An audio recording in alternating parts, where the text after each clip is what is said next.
Hey, what's going on? Yes, it is K Dogs Kennel coming at you here on a Wednesday night for Week 7 predictions here in the 2021 NFL football season.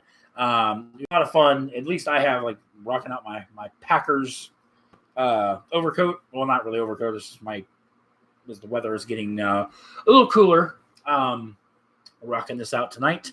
Also, the Packers are doing really good, but we'll get to them in a little bit. Last week, my friends, we went 11-3. Thanks, Buffalo, for fucking that up last week. But anyway, still a really good week. We are 64-30 on the year. Not bad. That first week was a little bit of a blunder, but we've held it. We've come together pretty well on that. So going in to week 7, we have 6 teams on a bye this week, that being the Buffalo Bills, the Dallas Cowboys, the Minnesota Vikings, the Pittsburgh Steelers, the Los Angeles Chargers, and the Jacksonville Jaguars, fresh off their upset win in London last week. Picked that one correctly. Actually, looking at my notes, last week we got the Monday night game wrong, Buffalo and Tennessee. I was also wrong on Denver and also on the Browns, which takes us to our Thursday night game, which is the 3-3 Denver Broncos taking on the 3-3 Cleveland Browns. Now, right out of the gate, I wanted initially to pick Cleveland, but I'm picking Denver, and here's why. Cleveland is banged up beyond recognition, at least on the offensive side of the ball.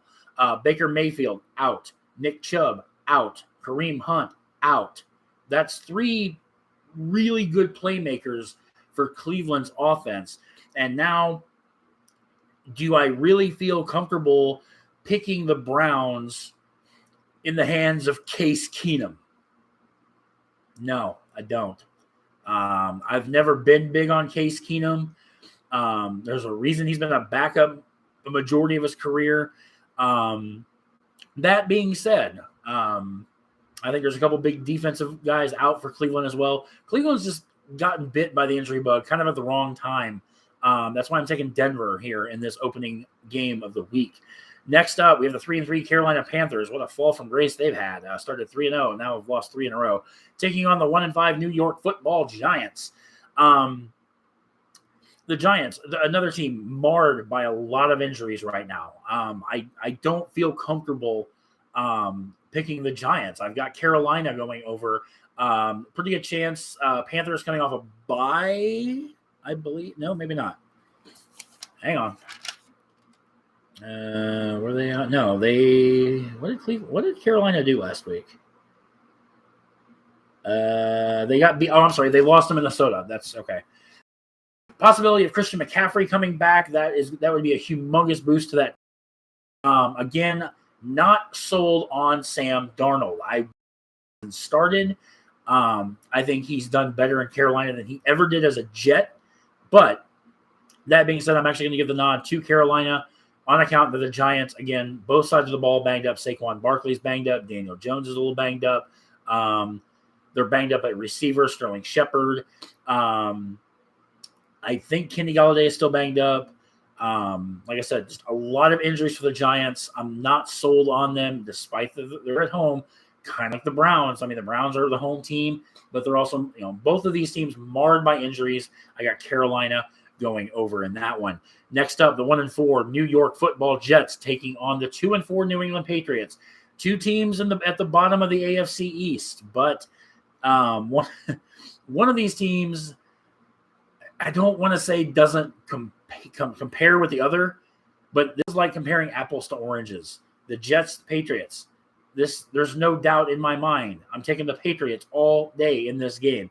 Bill Belichick has always seemingly had the Jets number, and I think that's just something that's going to continue. The Jets, the 2 times I've taken the Jets, I've lost. So you know what? I'm not taking the Jets no more. But I just think that New England is the better team. I think the Jets have a lot of growing to do. Zach Wilson in particular at quarterback. I think the Jets have a long way to go. I think 3 to 5 years they might be at least in contention in a division, but not right now. This season almost seems like it's a lost cause. I got the Patriots over the Jets. Next up, The 3-3 Kansas City Chiefs taking on the 4-2 Tennessee Titans. And, despite my little begrudging against Tennessee, that Buffalo-Tennessee game was absolutely fantastic. Both teams put it all out there. Josh Allen slipping. Kudos to the Bills for going for it. They could have kicked the field goal, sent the game to overtime, but the Bills were playing for the win. But credit to the Titans. Credit to Derrick Henry. Yeah, Derrick Henry on my fantasy team. Actually, I have he and Josh Allen on my fantasy team, and combined, those guys just were studs. But anyway, it's tempting to take the Titans, but I'm going to go with the Chiefs.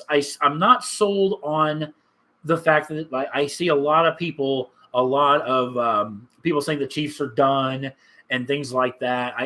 I'm not ready to throw in the towel on Kansas City. I think it's going to be a competitive game, but I do like the Chiefs in this game. I think it's going to be close. Maybe a field goal at the end would seal it. But like I said, I really hope Derrick Henry has another monster game. That would be great. But like I said, I'm not ready to throw the towel in on Kansas City. Patrick Mahomes, Tyreek Hill, Travis Kelce, Clyde Edwards-Helaire, I think is still out. I think he's going to be out for another couple weeks. But that other kid they got actually did pretty good last week. So I'm going to roll with it. I'm going to go with Kansas City on the road. Next up, the 2-4 Washington football team go to Green Bay to face the 5-1 Green Bay Packers. The Packers, I believe today, just signed Whitney Mercilus from the Houston Texans. The Texans released him, and the Packers scooped him up. That is huge. That is really, really huge, because now this is the second, actually the third, because the Packers picked up Quentin Dunbar and actually released him like 2 days later. But they also picked up Jalen Smith from the Dallas Cowboys. So the Packers really being aggressive, going after some of these players to bolster that defense. And I love it. I think it's a great move. A lot of people have been clamoring for the Packers to go after Odell Beckham. I'm not completely sold on that, as much as I would love to have a perennial playmaker on Green Bay's offense besides Devontae Adams, despite the fact we have Alan Lazard, we have Robert Tonyan and all that. Like, the Packers offensively go through Devontae Adams and nothing again. And I mean, obviously Aaron Jones, AJ Dillon, but we need more than one receiver to do it. Odell, would he fit? Hell yeah, he would. But I think Odell, number one, is way too egotistical. I think, and he's also very injury prone. Odell Beckham, the last 3 years, has been injury prone. He's missed more time than he started. Is that something you really want to bring to Green Bay? Packers, one of the few teams in the NFC sitting at a 5-1 record. That first game against the Saints almost feels like a distant memory. The Packers have rolled off 5 straight wins. That game against the Bengals 2 weeks ago still sticks out in my mind. I still am stoked I got to watch that game start to finish. But Washington football team, pretty good chance David Bakhtiari comes back. If I were Green Bay, I would hold him off one more week, because next week there is going to be a showdown in the desert between the Packers and the Bakhtiari for one more week. That being said, Green Bay, hands down in this game. I think Green Bay is the much better football team. I don't know what the hell's going on with Washington. They used to be so good defensively, but they've looked like shit this year. But I got Green Bay in this game at home. Next up, 2-3 Atlanta Falcons taking on the 1-5 Miami Dolphins. I'm not sure what Falcons team is going to show up. And for that matter, not sure what Dolphins team is going to show up. But you know what? Got Miami in an upset. I've got the Dolphins at home. Give me a field goal on them. I don't know. I think they're out for vengeance. I think that that game in London against Jacksonville is going to stick in their craw a little bit. Dolphins are going to come out with a little bit of a vengeance. So I don't know what it is. Maybe because they're at home. But I got the Dolphins in an upset in this one. Again, not sure really why, but I like Miami at home. Call me crazy or whatnot. what should be a fantastic game. The 4-2 Cincinnati Bengals take on the 5-1 Baltimore Ravens in a pivotal AFC North matchup. Winner would be in first place in the AFC North. I have newfound respect for the Bengals kind of going into that game 2 weeks ago when they played Green Bay. I just don't think they're on the same level as Baltimore. Not saying Cincinnati's not a good team. Not saying they're not going to make a run for that, that 7th or 6th seed at the, when we get closer to the end of the season. But I like Baltimore at home. I think Lamar Jackson's playing on another level right now. The Ravens look like a really, really, really, really well-polished football team, despite the fact they've gone through more running backs, than I've gone through socks, because they're on like their 4th or 5th running back, all the injuries that have piled up. But you know what? They've been consistent. They've been overall, they've just been fantastic, and they're 5-1. So that says a whole lot right there. I think the Bengals will try to keep it close, but at the end of the day, I think way too much Lamar Jackson. I've got the Ravens winning at home in that one to go to 6-1. Two teams on opposite ends of the spectrum. We have the 0-6 Detroit Lions against the 5-1 LA Rams. With this, the Jared Goff, Matt Stafford that happened, if you will. Obviously, Matt Stafford won this hands down. Jared Goff has looked like absolute ass for Detroit. Matt Stafford, on the other hand, has looked dynamic. He's looked like he's almost had a resurgence, if you will. I have the Rams in this game all freaking day. I think the Rams are going to win by a good freaking 20 points, if not more. The Lions are just piss poor. The Lions will win a game this year. I'm not sure when that's going to be just yet. I predicted Jacksonville to get their first win last week, and they came through. I don't like the Lions in this game. I don't. I've got the Rams winning all flipping day in this game. Next up, the 2-4 Philadelphia Eagles take on the 4-2 Las Vegas Raiders. Again, I'm going here instead of here. I got the Eagles in an upset in this one. I got upsets out the ass this week. Just kind of forewarning you. But the Raiders started 3-0 as well, and then they kind of faltered. Then the whole John Gruden scandal happened. They had a big win last week over Denver. But I don't know. I think the Eagles are starting to cook a little bit. Jalen Hurts is starting to play a little bit better. I like the Eagles on the road. I don't know why. Call me crazy. But, hey, I got Philadelphia going over the Raiders. These next two games, not going to spend a lot of time on these two games because, honest to God, I don't think either of these games are going to be worth watching. This next one, though, a newsworthy, if you will, note to talk about. The 1-5 Houston Texans taking on the NFL's only undefeated team, the 6-0 Arizona Cardinals. Not even going to waste time as far as talking about the teams. I've got the Cardinals winning in a landslide. The newsworthy thing to address, obviously, Max Williams, Cardinals tight end, went down for the year. They traded for Philadelphia's Zach Ertz. So Zach Ertz will be making his Cardinals debut this week. And I'm happy for Zach. I really am. I think I've always liked Zach Ertz as a player, and now he goes from a team that's in Philadelphia that's floundering to a contender in the Arizona Cardinals. Like I said, I got the Cardinals winning hands down. Really no need to even discuss this game any further. The 3-3 Chicago Bears taking on the 5-1 Tampa. I got Tampa Bay winning big. Now, it's interesting to note that the Bears beat the Buccaneers last year with God Brady. All hail. But two totally different teams going two different directions. The Bears, even with Justin Fields as their starter, seem to be regressing a little bit. Justin Fields hasn't thrown for more than 200 yards since he took over the starting position.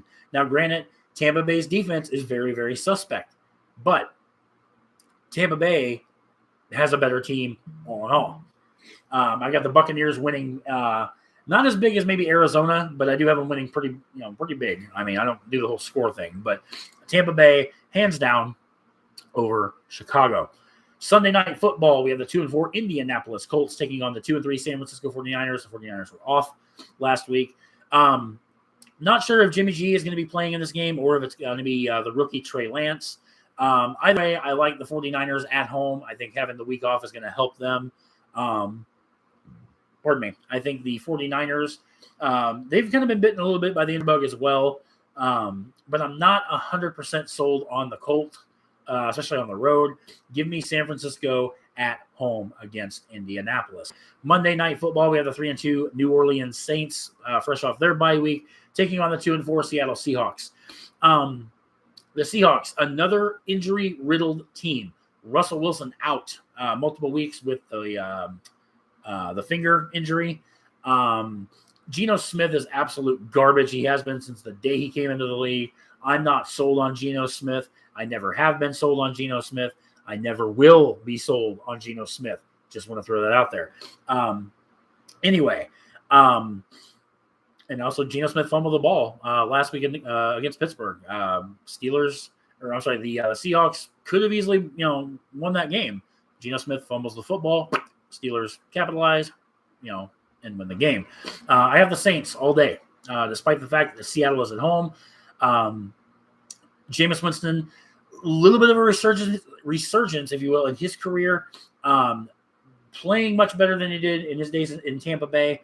But I think he does enough to take out Seattle, just because mainly Seattle has Geno Smith. Geno Smith is ass. Wouldn't for Alex Collins, Seahawks wouldn't have been in that game last week. Just saying. But anyway, we got the Saints over the Seahawks in the Monday Nighter. So to recap, we have the Broncos over the Browns, the Panthers over the Giants, the Patriots over the Jets, the Chiefs over the Titans, the Packers over the Washington football team, Dolphins over the Falcons, Ravens over the Bengals, the Rams over the Lions, the Eagles over the Raiders, the Cardinals over the Texans, the Buccaneers over the Bears, the Seahawks over, the 49ers over the Colts, and the Saints over the Seahawks. There we go. And then once again, the Bills, Cowboys, Vikings, Steelers, Chargers, and the Jaguars all have a bye this week. So big, like I said, big game next week. I do plan to be talking about the Packers Cardinal game next Thursday night to kick off week 8. But it's going to be interesting to see. Will Arizona be 7-0? Will Green Bay be 6-1? Potential, NFC Championship game preview. I doubt it, but anyway, we'll talk more about that next week, guys. Let me know in the comments what you guys think. Let me know your picks, and if you think I'm decent off my rocker or just plain insane with these picks. Also, so appreciate you guys watching. I'm going to get out of here, and so I will catch you guys the next video. We're going to be starting my Evil Within walkthrough with Halloween on the horizon. I want to do like a Halloween-y, like a horror type game. So I'm going to be doing the Evil Within walkthrough on my YouTube channel. So stay tuned for that. Obviously, more Final Fantasy X Remastered coming on the channel as we inch closer to the end of that game. Anyway, guys, I'm starting to ramble like I normally do. So anyway, I'm out. Take care. God bless you. Love you all. And I'll catch you guys